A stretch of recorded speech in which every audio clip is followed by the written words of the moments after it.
Hello les amis, de retour, partie 2 de la vidéo concernant les steaks de lapin à la milanaise. Donc je vais vous montrer la finalisation des steaks de lapin à la milanaise. Je vais essayer de braquer un peu la caméra comme ça, voilà.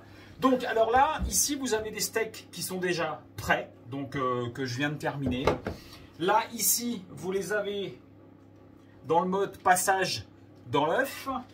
Et là, vous les avez dans le mode passage à la chapelure. Donc, je les mets en forme comme ça dans la chapelure. Très simplement, en les faisant tourner, je les aplatis bien. Je les remplis bien de chapelure comme ça. Hop. Et ensuite, hop, je les mets dans mon petit plat ici.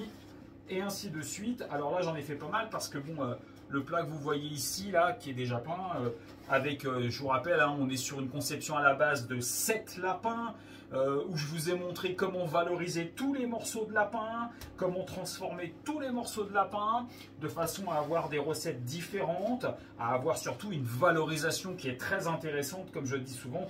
Hein, idéalement, c'est de savoir valoriser ces morceaux de viande, valoriser les animaux qu'on élève bien entendu le mieux possible. Hein, nous, on a choisi encore une fois un élevage en liberté. Alors bon, j'aime bien le dire régulièrement parce que c'est vrai que ça a été critiqué. Hein. Beaucoup de gens nous ont dit que ce n'était pas possible, qu'on ne pouvait pas élever des lapins en liberté.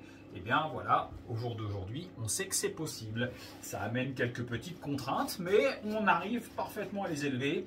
Et encore une fois, même si l'issue de ces animaux est toujours la même, puisque c'est pour de l'alimentation, moi je pense que pendant leur durée de vie, qui est d'environ 5-6 mois quand on élève des lapins comme nous on le fait, hein, des lapins fermiers en liberté, bah, je pense qu'au niveau qualité de vie, bien-être animal, c'est nettement mieux de la façon dont nous on le fait, plutôt que de les voir dans des élevages batterie industrielle où les animaux ne voient jamais le jour. Là au moins on a des animaux qui vivent normalement.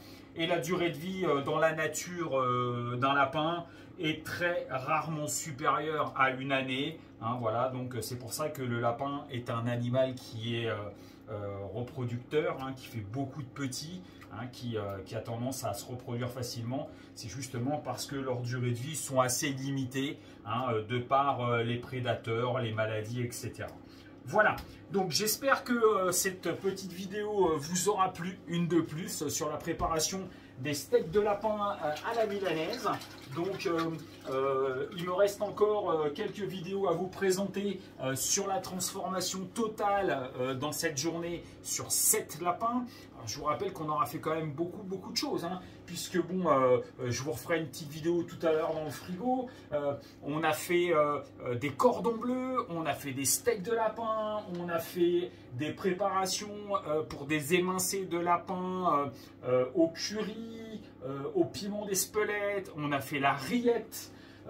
Qu'est-ce qu'on a fait d'autre? On a préparé ce qu'il faut et c'est la prochaine recette pour vous montrer donc une recette très sympathique qui est la mousse de lapin au Porto. Vous connaissez certainement la mousse de canard au Porto, et ben sachez qu'on peut aussi y faire avec du foie de lapin. Et donc c'est la prochaine recette. Voilà. Donc en ce qui concerne les steaks de lapin, c'est terminé. C'était la deuxième vidéo pour conclure donc la préparation de ces steaks de lapin. Encore une fois, merci de nous suivre, merci de liker, merci de partager.